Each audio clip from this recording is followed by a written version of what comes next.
Hello students, आज के English class में आज का स्वागत है। आज काफ़ी वेरी वेरी इंपॉर्टेंट क्वेश्चंस हम लोग करने वाले हैं इंग्लिश के। तो एक नज़र देख लीजिए। आज ये सब इंग्लिश क्वेश्चन होने वाले 20 से 21 क्वेश्चन हम लोग आज करने वाले हैं। हर एक चैप्टर से इंपॉर्टेंट क्वेश्चन दिए गए हैं। ठीक है, spelling mistake, synonym, antonym, error correction, idiom, phrase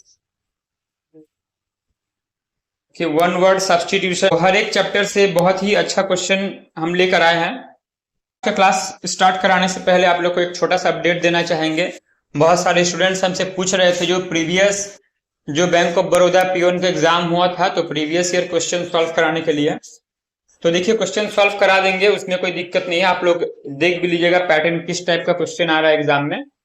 लेकिन एक बात जान के रखिए कि last bank of Baroda peon का रिक्रूटमेंट जो हुआ था, कंप्यूटर बेस्ड टेस्ट जो हुआ था, वो 2016-17 में रिक्रूटमेंट हुआ था। ठीक है, 2017 में उसका ज्वाइनिंग हुआ था लास्ट।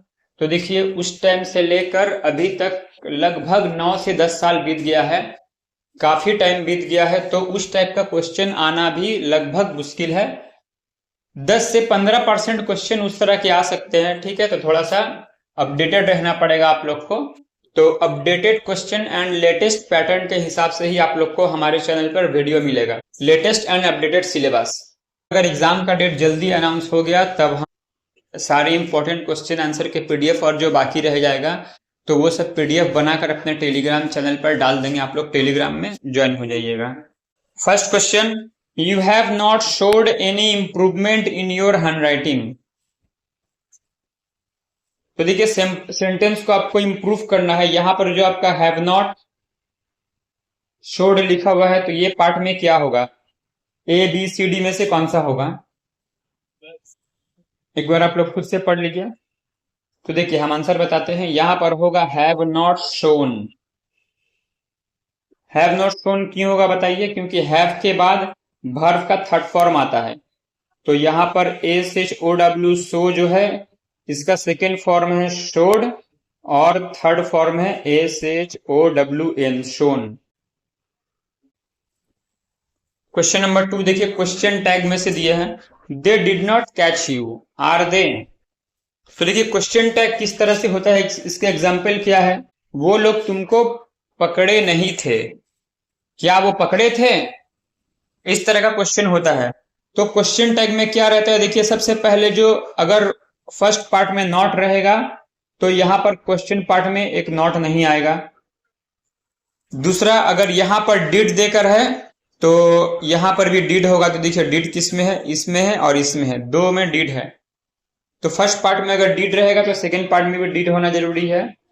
और क्या है कि इस पार्ट में अगर नॉट रहेगा तो आंसर पार्ट में नॉट नहीं रहेगा, इस तरफ में। तो इसका आंसर होगा डिड दे। देखिए, यहां पर आंसर दिया हुआ है डिड दे। ठीक है, यहां पर नेगेटिव पार्ट है तो यहां पर पॉजिटिव पार्ट होगा, और यहां पर अगर पॉजिटिव पार्ट है तो यहां पर नेगेटिव पार्ट होगा। देखिए, Sunil was acting strange when I saw him. इस पार्ट में आप लोग को इंप्रूव करना है। सुनील वाज एक्टिंग स्ट्रेंज, तो यहां पर स्ट्रेंजर होगा या मोर स्ट्रेंज होगा। ऑप्शन नंबर सी देखिए, स्ट्रेंजली है, या फिर नो इंप्रूवमेंट, या फिर इंप्रूवमेंट नहीं होगा। यह भी सेंटेंस इंप्रूवमेंट का क्वेश्चन है। तो देखिए, यहां पर होगा सुनील वाज एक्टिंग स्ट्रेंजली। ठीक है, strangely when I saw him. यहां पर समझ में आ गया आप लोग को? क्वेश्चन पढ़ के ही समझ में आ रहा होगा। क्वेश्चन नंबर 4,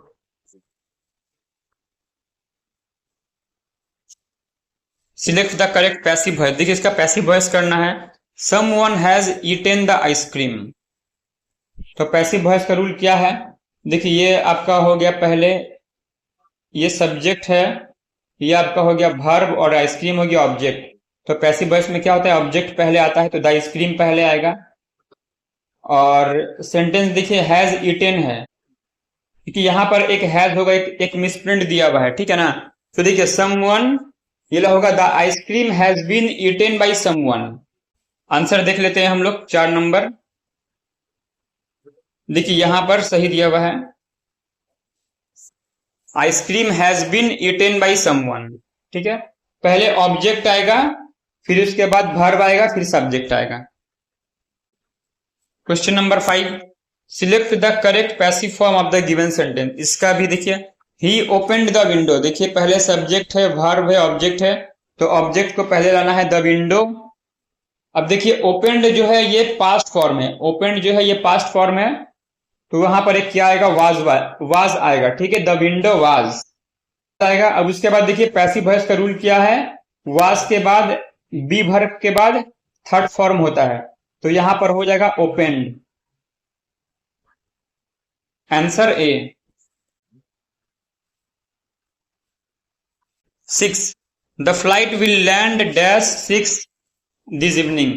तो देखिए यहां पर एप्रोप्रिएट प्रीपोजिशन आपको बैठाना है, इन, ऑन, एट या अपॉन होगा। The flight will land in 6 या ऑन 6 या एट 6 या अपॉन, तो इसका आंसर होगा at. The flight will land at 6 this evening. Flight जो है आज 6 बजे लैंड होगा, स्पेसिफिक टाइम के लिए एट बैठेगा। Question number 7, she was so busy dash writing that when the mate came dash she did not hear her. तो देखिए ये double fill in the blank है, दोनों जगह में कौन सा प्रीपोजिशन बैठेगा बताइए, आप लोग खुद से देख लीजिए एक बार।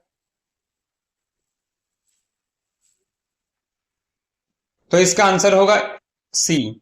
She was so busy in writing that when the mate came in she did not hear her. Question number 8, find the error part in the sentence. Sentence में आपको एरर पार्ट ढूंढकर निकालना है। तो देखिए ABCD 4 पार्ट में sentence divide है, इसमें आपको एरर खोजना है। Forest citizens of a country frequently here the burden of the cost associated with development. तो देखिए इस तरह का सेंटेंस आपको भले ही लगे कि खूब बड़ा दिया हुआ है, पर इसका जो एरर होता है वो काफी आसान देता है एग्जाम में। तो देखिए सबसे पहला पार्ट में ही एरर है, क्यों? क्योंकि देखिए पुअरेस्ट जो है ये सुपरलेटिव डिग्री है, पुअर, पुअरर, पुअरेस्ट, तो पुअरेस्ट जो होता है वो सुपरलेटिव डिग्री के पहले एक द बैठेगा, ठीक है, तो ये पार्ट में एरर हो गया। क्वेश्चन नंबर 9 देखिए, find the error part. The hospital has receive funding for medical devices and clinical studies. The hospital has received funding for the medical devices and clinical studies। तो देखिए यहां पर क्या error है, इससे पहले आप लोग का ऐसा एक सेंटेंस आया था, तो देखिए यहां पर हैज रिसीव्ड होगा, क्योंकि हैव या हैज के बाद ऑलवेज वर्ब का पास्ट पार्टिसिपल फॉर्म होता है, मतलब वर्ब का थर्ड फॉर्म, तो एरर पार्ट हुआ A. Question number 10, choose correct spelling. इसमें से करेक्ट स्पेलिंग कौन सा है सेपरेट का, बताइए आप लोग खुद से देख के एक बार, खुद से ऑप्शन टेस्ट कीजिए।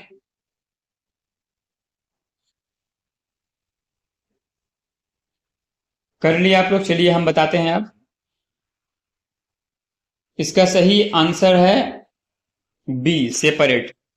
कितनों का सही हुआ है कमेंट कर दीजिएगा। चलिए क्वेश्चन नंबर 11 में हम लोग आते हैं। इसका भी ऑप्शन आप लोग अगर खुद से सकिएगा तो कमेंट में जरूर आंसर कीजिएगा। इसमें से सही स्पेलिंग कौन सा है, तो ये है सही spelling option number A, dictionary, बाकी सब रॉन्ग है। इमेजिनरी में भी देखिए NE है तो NA होता है, और स्टेशनरी में जो ये डबल आर है, ये डबल आर नहीं होगा, सिंगल आर होगा, ठीक है। Question number 12, synonym. प्रीडिकामेंट, तो प्रीडिकामेंट का मतलब होता है देखिए डिलेमा। इसका मीनिंग देखिए हम यहां पर लिख दिए हैं, देख लीजिएगा आप लोग। डिलेमा मतलब होता है डिफिकल्ट सिचुएशन, ठीक है, और प्रीडिकामेंट का मीनिंग भी होता है difficult situation. Question number 13, catastrophe का सिनोनिम बताइए, कैटास्ट्रॉफी।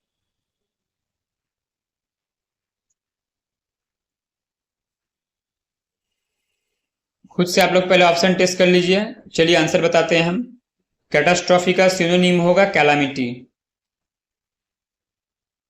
दुर्भाग्य जिसको बोलता है, ठीक है, कैलामिटी माने दुर्भाग्य, मिसफॉर्चून। चलिए question number 14, antonym exonerate. Exonerate का मीनिंग कितने को पता है? देखिए, एक्सोनरेट का मतलब होता है फ्री फ्रॉम ब्लेम, मतलब फ्री करना। इसका सिनोनिम देखिए, एक्विट जो है यहाँ पे उसका सिनोनिम है, आप लोग इसको याद कर लीजिएगा। और एक्सोनरेट का एंटोनिम होगा एंगेज। देखिए, फ्री करना माने किसी को मुक्त कर देना, और एंगेज करना मतलब बिजी रखना। ठीक है, तो ये इसके एंटोनिम है, एंगेज। Question number 15, साम्चुअस। इसका एंटोनिम आपको खोजना है। साम्चुअस का मीनिंग आप लोग को बता देते हैं। साम्चुअस का मीनिंग होता है कॉस्टली या बहुत महंगा, एक्सपेंसिव चीज। तो उसका एंटोनिम होगा inexpensive.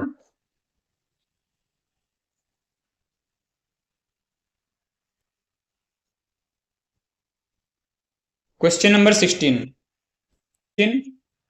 A snake in the grass, idiom phrase आ गया। A snake in the grass, इसका मीनिंग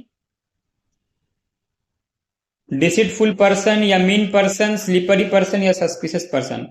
तो देखिए, स्नेक इन द ग्रास का मतलब होता है अ सस्पिशियस पर्सन, मतलब संदेहजनक व्यक्ति। Next question, question number 17, idiom phrase to keep a good table. To keep a good table का मतलब देखिए यहां पर क्या होता है, कितनों को पता है आप लोग को?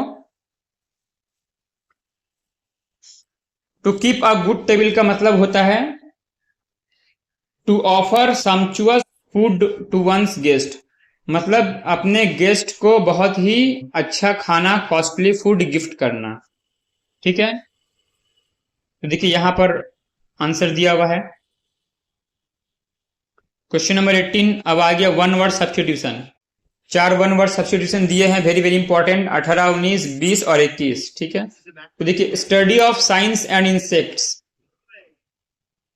बताइए आप लोग खुद से क्या होगा? इसका आंसर होगा एंटोमोलॉजी, मतलब कीट पतंगों के बारे में study. Option C. Question number 19, irreverent behaviour towards anything held sacred और कंसर्निंग गॉड। तो देखिए, इररेवरेंट मतलब होता है अश्रद्धा करना। ठीक है, मतलब रेवरेंट मतलब होता है किसी का श्रद्धा करना, और इररेवरेंट का मतलब हो गया बेइज्जत करना या अश्रद्धा करना। ठीक है, तो irreverent behaviour towards anything held sacred और कंसर्निंग गॉड, किसी भी पवित्र चीज को, सैक्रेड मतलब पवित्र और गॉड का रिलेटेड, अगर किसी गॉड का अश्रद्धा करना हुआ या फिर कोई भी पवित्र चीज का अश्रद्धा करना हुआ, तो उसका मीनिंग होता है ब्लास्फेमी।